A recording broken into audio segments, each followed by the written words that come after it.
বন্ধুরা, কেমন ঠান্ডা পড়েছে? তোমরা সবাই ভালো আছো তো? শীতের শুরুতেই তোমাদের শিখিয়ে দেব পারফেক্ট পাটিসাপটা পিঠের রেসিপি।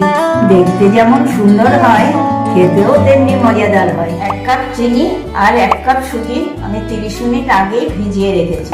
তোমরাও কিন্তু ঠিক এরকম ভাবেই করবে।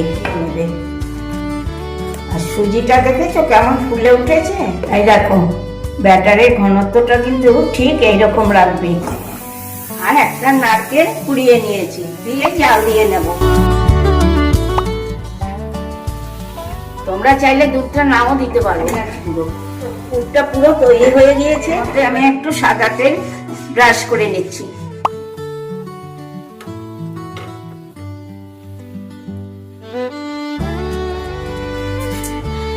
এভাবে তোমরা ভাজ করবে।